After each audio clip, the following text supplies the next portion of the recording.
welcome back. Got a Chinese quad in the workshop.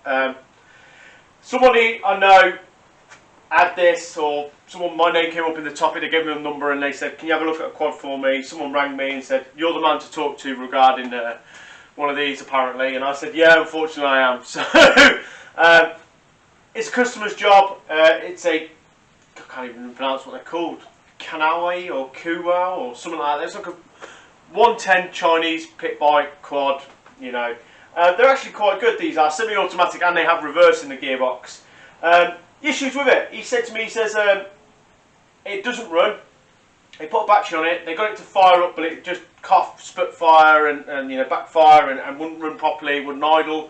And would I have a look at it? Also, the exhaust has been mounted in the plastics and underneath the seat through the battery tray. They were his main issues, and he said if you could get it sorted, I'd really appreciate it. I said, not a problem, mate. I said it's one of those, you know, little paying jobs. So sometimes I don't film a lot that comes through the workshop because basically I don't seem as interesting. But it might not be interesting to me, but it might be interesting to you guys. So I thought, you know what, for once I'm going to show you something that, you know, generic stuff that comes through the workshop now and then.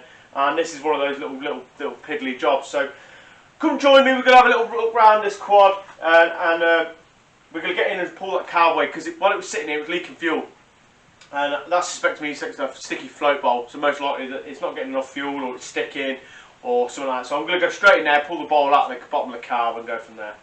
Right, let's stop waffling. Let's go do some more doing. So I'll run around this and we'll do a little bit to this quad today. Right, guys. Yeah. So the few issues he's got is he said the carb someone's probably tilled around with. I think one of my mates, Martin, had a look at that for him. They did clean it. He said they might have cleaned just the outside of it and blown it out. I don't know how deep they went into cleaning the carb, but it is dripping fuel and it has been. So he was complaining about the exhaust here and said, could I do something about this, because his little lads and daughter rides this and he wanted to have some sort of heat shield. I've got some generic exhaust that I don't care about the heat shield from, so this one from our test rig can go on it if needs be.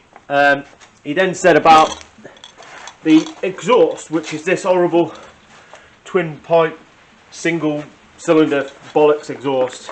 It goes up underneath here and the exhaust has been mounted through the battery tray, so I'm probably just going to drop a little piece of metal, a little tin or something in there to help deflect the heat. He said to me, he said don't mind spending a couple of quid on it, but he don't want to go OTT, and I can understand that because I too don't have buckets and loads of money to spend on everything. So I like to help out people where I can. I'm probably going to try and find something to go on there, because that's a bit of a leg crutter, that is, isn't it? You know, you've got some little kids' fire near there, so I'll try and find like a screwdriver handle or at least something to shove over that for him. And that's pretty much it. He said, well, I'll just give it a general going over, which I will. I'll check brakes and ball joints and tyres and stuff just to make sure it is safe to put little ones on. And right, I think the first point of call is we have a look inside that float bowl and see what's going on in there. I don't like the way. Where's the fuel pot going underneath the tank? Underneath. Well, that's not very good. It is a gravity fed tank. Okay, let's have a look at it then.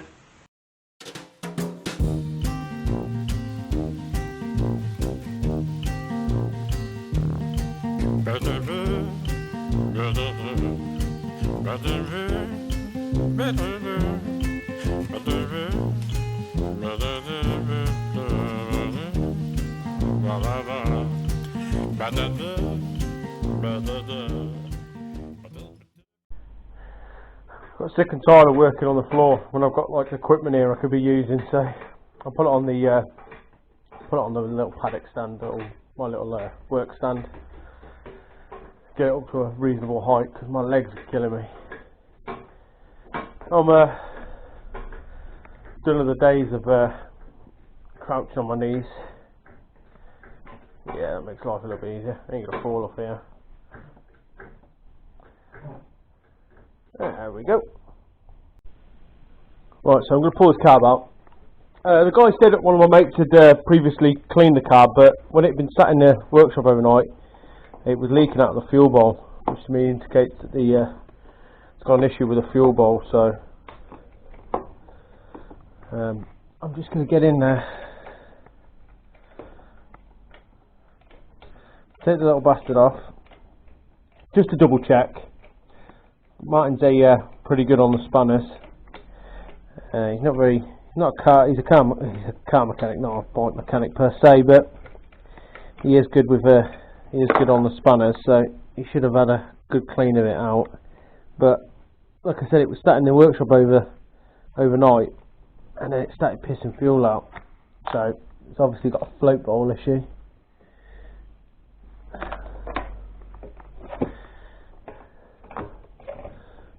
Which way are you coming out? Through there? Down there? Down here? Past the coil? Or are you going out through there? It's like Jenga. Yeah, go around there. That's it.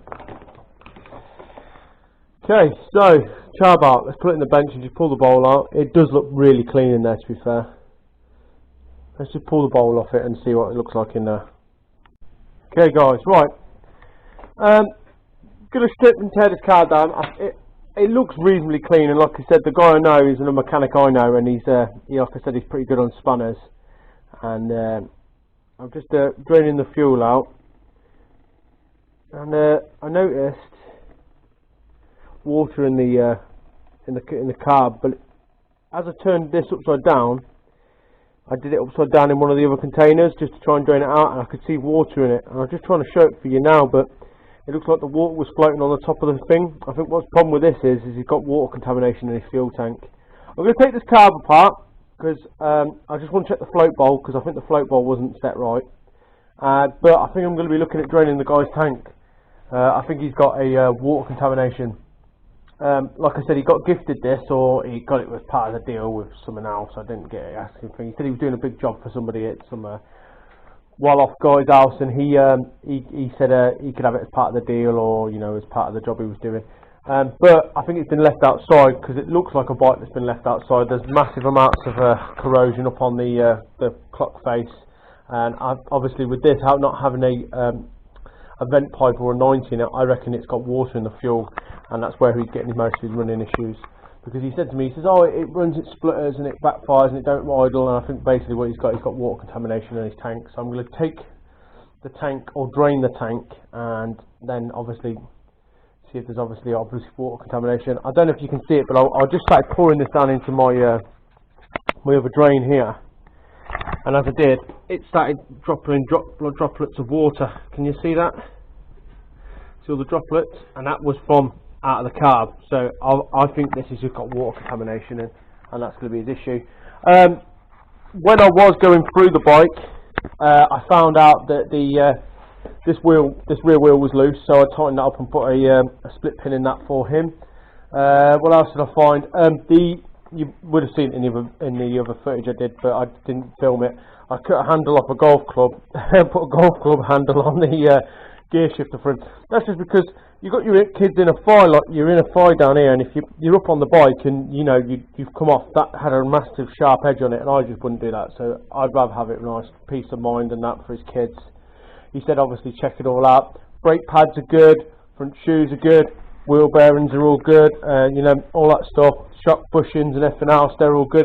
It looks very light use. I think it's just a case of it's been neglected and left outside.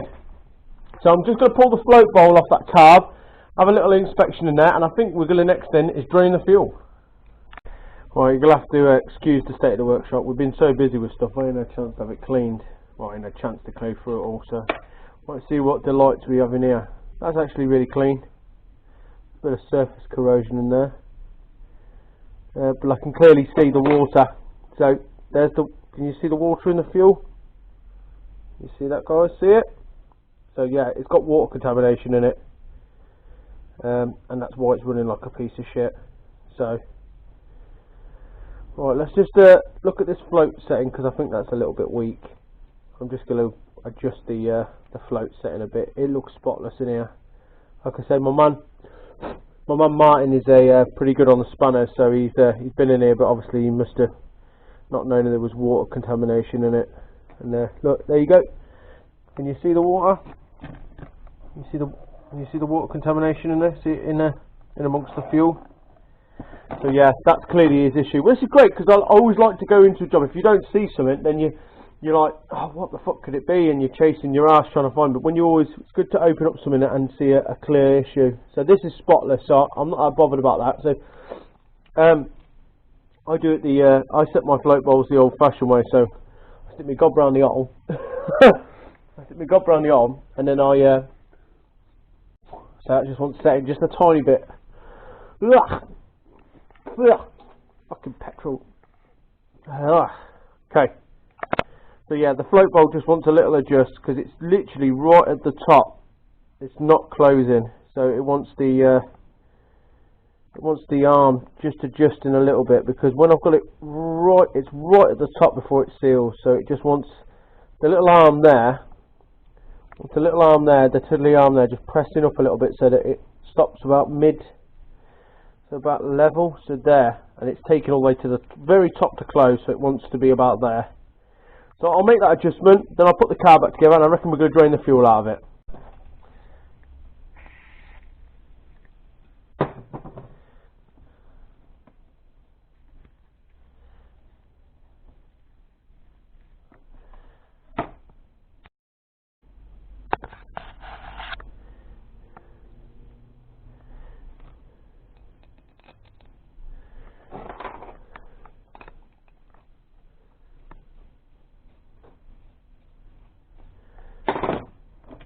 I did take the main and pilot jet out and blow them out with an air blower off camera, just in case anybody asks in the comments. So, like I said, I've just set the float bowl.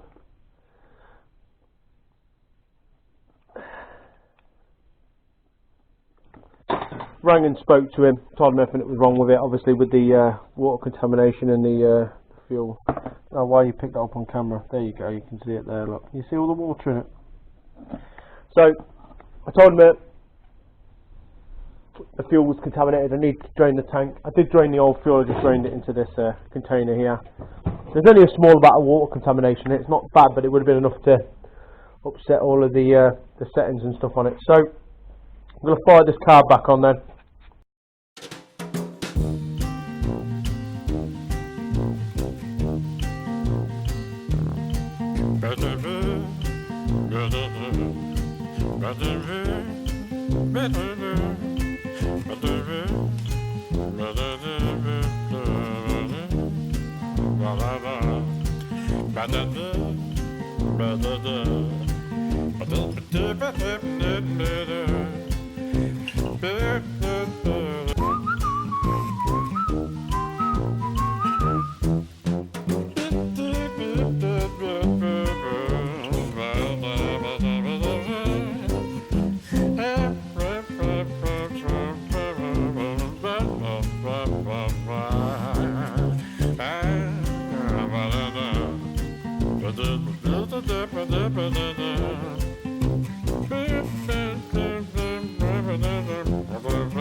Right, so now I just cut out a little piece of aluminium plate, ground down the sides. Didn't have to be beautiful, but it looks the part, doesn't it?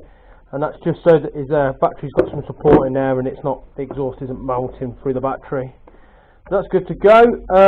Next thing to do now is, what am I doing now? Oh, I've got to get this heat shield in on the side, and then it's going to be oil check, put some fresh fuel in it. I'm going to mount his seat down properly for him, and I think he's good to go then. So let's quickly get this heat shield on the side of it then, quick.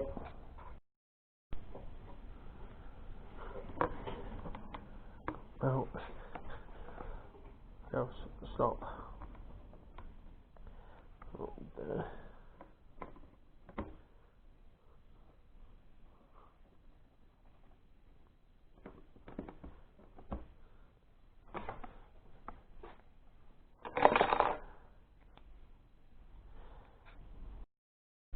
Okay, so drilled 2 little holes in this panel. Just going to put this little heat guard here. It's only just to stop the kids from putting their legs into this. I mean, you could put a new plastic in it, but it's not really worth it. He wants to try and keep the cost down. So I've got some nice little screws. So I can find some washers amongst the pick and mix. Have we got any washers in our pick and mix? Washers. I think we'd be more organised. The rest of them actually are quite organised. It's just that one there. Yeah, we're running low on washers. I should have some in here. Just use that one, looks a nice one. I know these two here. Use that one and that one. So, yeah, and I've put him on the back a nylock nut so it doesn't rattle out, because, you know, off-road stuff is a nightmare for one of those classic things where I'm trying to film it and the camera's in the fucking way. So, through there, washer, nut, bend the plastic.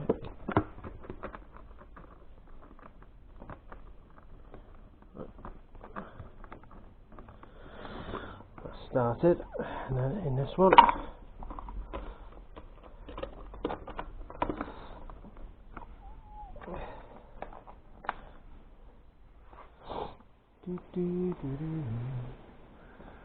The weather shit outside. I don't know if you can hear that. It's the rain. Not the rain, the rain. God, I'm funny.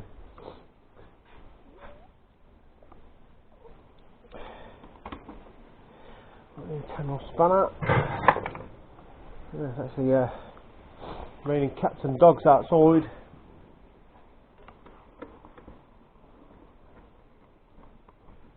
So I've got a nylock nut behind the back of that to stop it rattling up. Plus that means I don't have to tighten up rock side because it's on plastic and you don't want to be over tightening plastic. So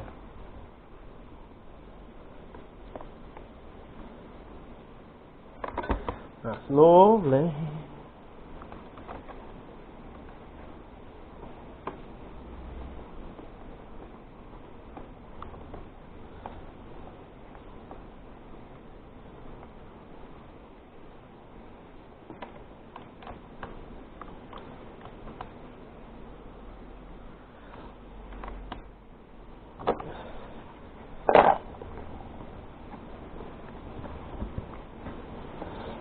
Right, that should do the job for him.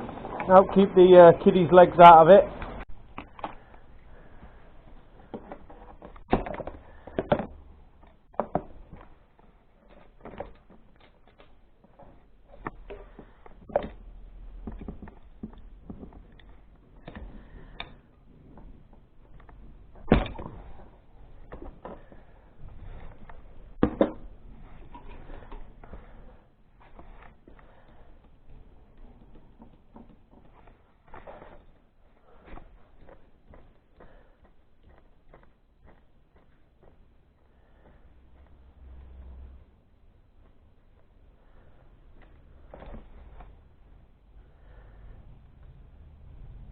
Yeah, could definitely do another plug. It's quite oily as well. I think that's just fuel. Been running rich because obviously it was round choke when I've seen it. So we've got a nice racing spark plug for it. So that'll be nice.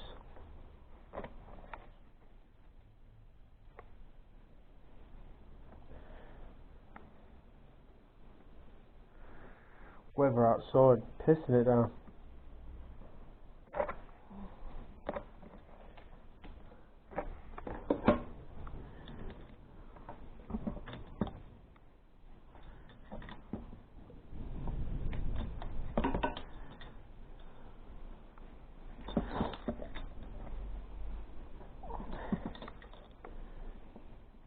Okay.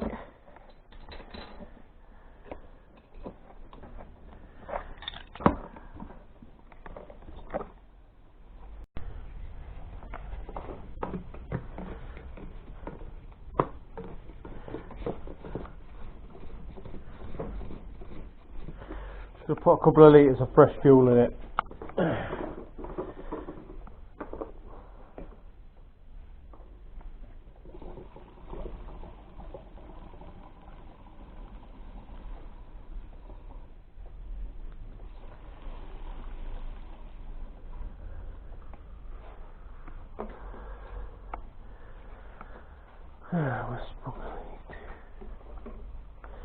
And the workshop sprung a fucking leak in all that fucking rain. Fucking great. Okay, so let's sit on the thing. Contact. Right, so we are in neutral. Neutral lights lit up, and it's going to be a puller lever for a thing. And let's see if it goes. Do you reckon it'll go first turn? Look at that! First push of the button. Idling nice enough. No choke either. With no choke, fired straight up, first turn.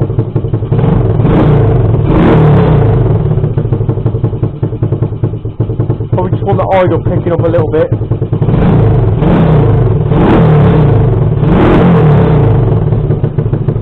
Pick the idle up just a hair's breadth. Just as soon as I touched it, it cut out.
That's better, that's a lot better.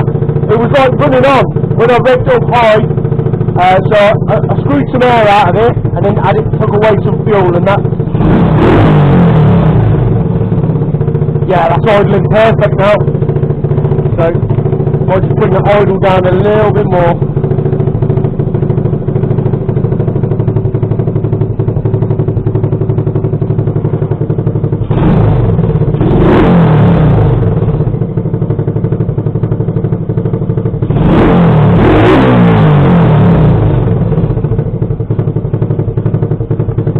Happy with that.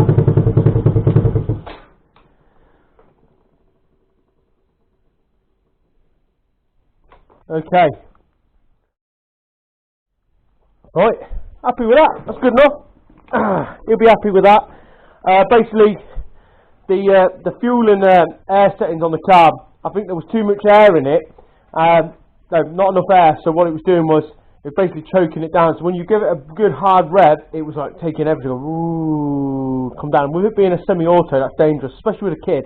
He said to me, he said it felt like it was running on. The throttle was sticking. It wasn't the throttle sticking. It was the air mixture in the car. Because as soon as I dialed in more idle, as soon as I added more air, it started, the revs really picked up. So it was starving.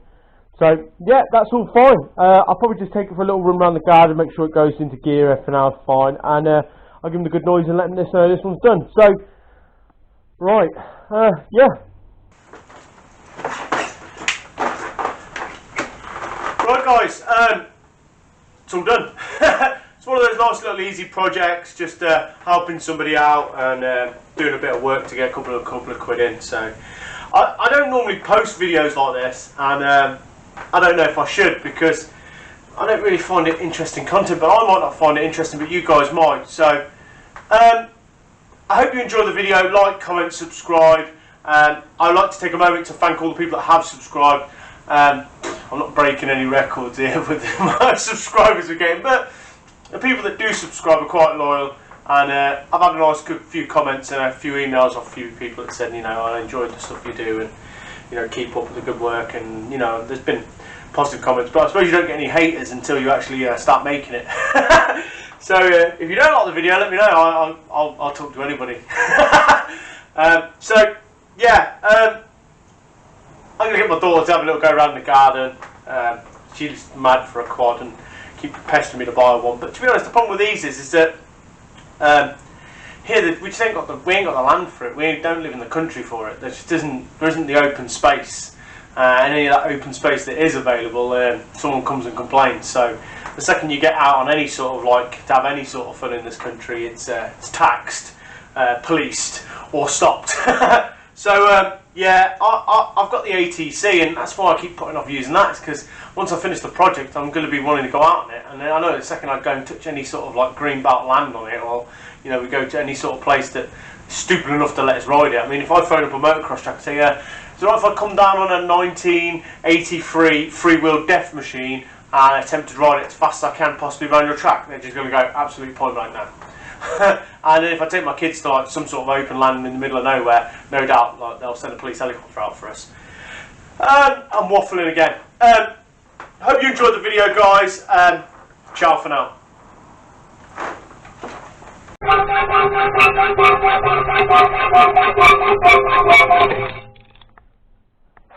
What the fuck?